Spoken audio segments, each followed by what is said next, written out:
Lecture du livre du prophète Isaïe. Ainsi parle le Seigneur, le Dieu saint d'Israël.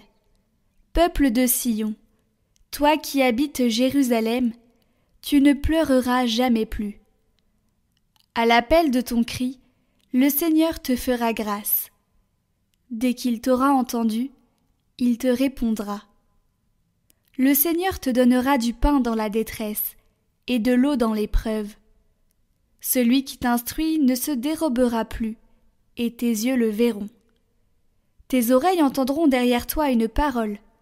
Voici le chemin, prends-le. Et cela, que tu ailles à droite ou à gauche.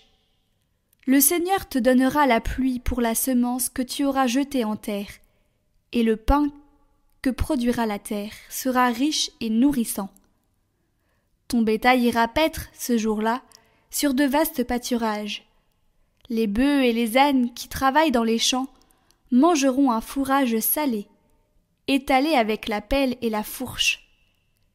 Sur toute haute montagne, sur toute colline élevée, couleront des ruisseaux, au jour du grand massacre, quand tomberont les tours de défense.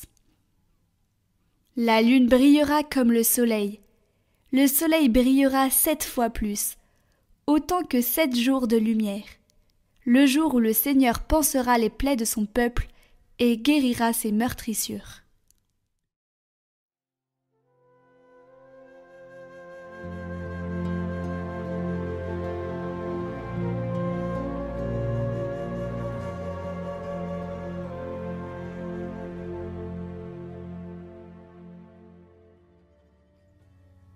Heureux tous ceux qui attendent le Seigneur.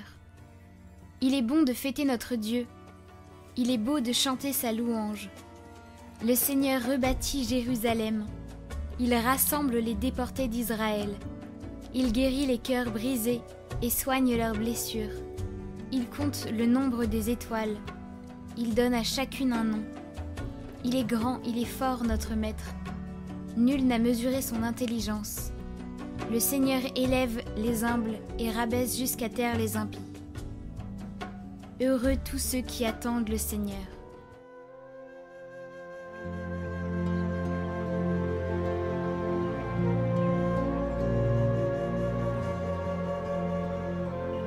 Évangile de Jésus-Christ selon saint Matthieu. En ce temps-là, Jésus parcourait toutes les villes et tous les villages, enseignant dans leurs synagogues, proclamant l'évangile du royaume et guérissant toute maladie et toute infirmité. Voyant les foules, Jésus fut saisi de compassion envers elles, parce qu'elles étaient désemparées et abattues comme des brebis sans berger. Il dit alors à ses disciples : « La moisson est abondante, mais les ouvriers sont peu nombreux.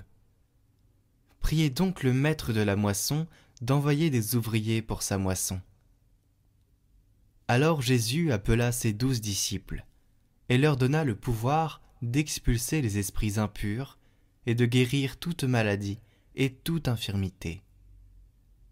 Ces 12, Jésus les envoya en mission avec les instructions suivantes. Allez vers les brebis perdues de la maison d'Israël. Sur votre route, proclamez que le royaume des cieux est proche. Guérissez les malades, ressuscitez les morts, purifiez les lépreux, expulsez les démons. Vous avez reçu gratuitement, donnez gratuitement.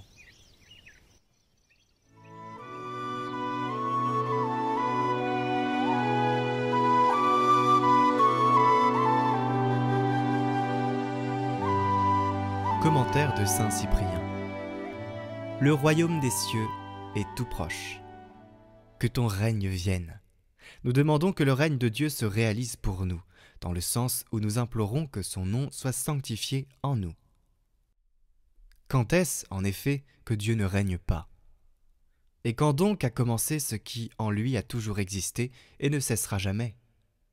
Nous demandons donc que vienne notre règne, celui que Dieu nous a promis, celui que le Christ nous a obtenu par sa passion et son sang. Ainsi, après avoir été des esclaves en ce monde, nous serons des rois. Lorsque le Christ sera souverain, comme lui-même nous le promet lorsqu'il dit « Venez les bénis de mon Père, recevez en héritage le royaume préparé pour vous depuis la création du monde. Mais il est possible, frères bien-aimés, que le Christ en personne soit ce règne de Dieu, dont nous désirons chaque jour la venue, dont nous souhaitons que l'avènement se présente bientôt à nous. Car de même qu'il est la résurrection, puisque nous ressusciterons en lui, on peut comprendre de même qu'il est le règne de Dieu, puisque c'est en lui que nous régnerons.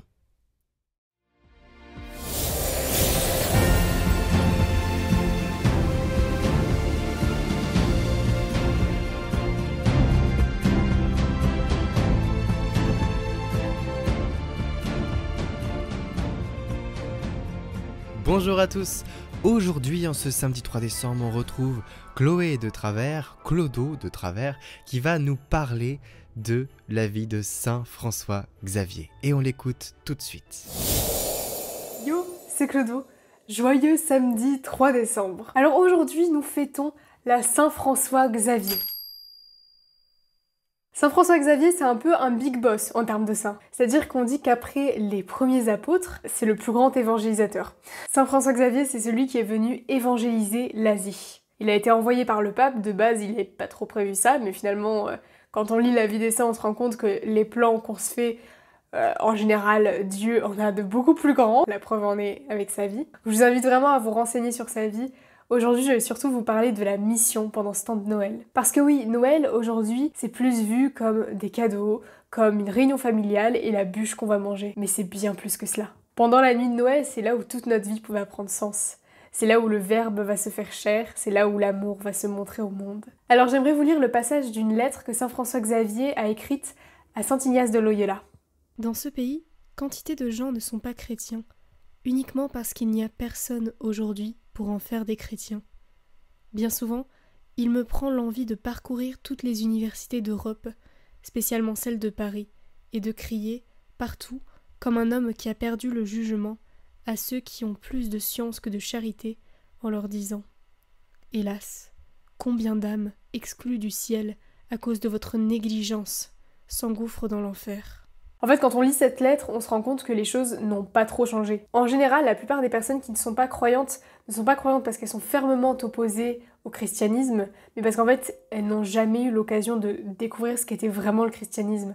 Elles ne le voient qu'à travers des filtres. J'y vois aussi l'image de Saint Dominique qui pleurait chaque soir, chaque nuit pour tous les pécheurs et qui se disait « Mais comment va-t-on faire? Que vont faire tous ces pécheurs ?» La période de l'Avent, la période de Noël, c'est la période idéale pour pouvoir témoigner de l'amour de Dieu. Alors, en défi du jour, rassurez-vous, je vais pas vous demander de vous balader avec une pancarte avec marqué « Convertissez-vous et croyez en l'évangile ». Mais par contre, je vais vous demander un effort supplémentaire pour pouvoir vraiment incarner comme Dieu qui s'est fait homme, pour pouvoir incarner l'amour de Dieu, aimer l'autre, chercher à connaître l'autre, chercher à découvrir l'autre. Et vous verrez que quand vous serez tout disposé, tout disponible comme Saint François Xavier l'était quand il rencontrait ses peuples, quand il essayait de s'adapter à eux, quand il essayait de les connaître et de les comprendre, là il y avait un dialogue qui naissait.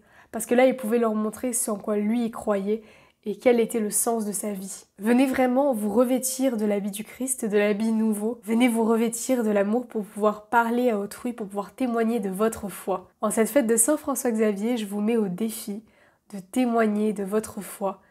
Pas seulement en parole, mais surtout en actes. J'espère que cette toute petite vidéo de calendrier de l'Avent pour aujourd'hui vous aura plu, que cela vous aura nourri. Si jamais vous voulez voir un peu ce que je fais, écoutez, vous pouvez me suivre sur Clodo de Travers. Je parle vie de saint, je parle petits tips pour mieux vivre sa foi.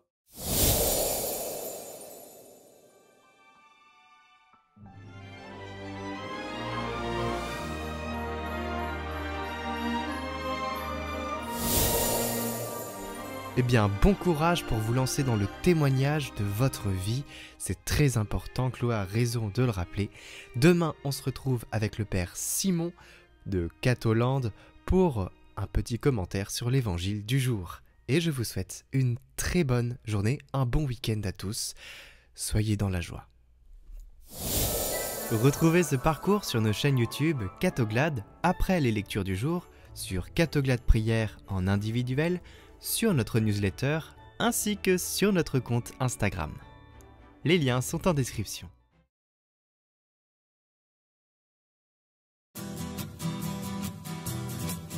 Que vienne ton règne, que ton nom soit sanctifié. sur la terre comme au ciel, que ta volonté soit faite. Que coule en torrent ton esprit de vérité. Donne-nous ton espérance, ton amour, ta sainteté. Qui pourrait nous séparer de ton amour immense? Qui pourrait nous détourner de ta miséricorde?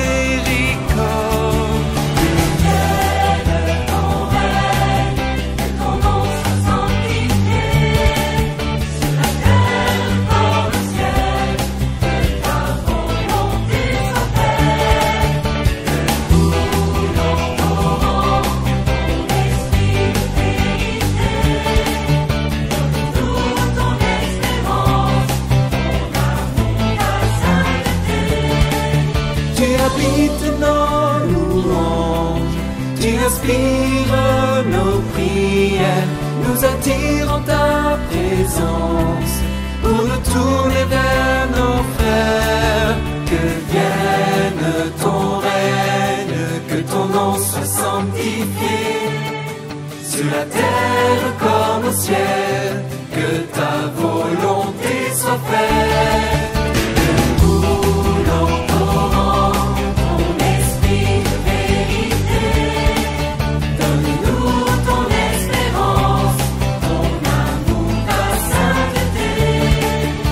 Délivre-nous de tout mal, donne la paix à ce temps. Libère-nous du péché, toi qui fais miséricorde. Rassure-nous dans l'épreuve, nous espérons ton royaume. Tu nous promets le bonheur, l'avènement de Jésus.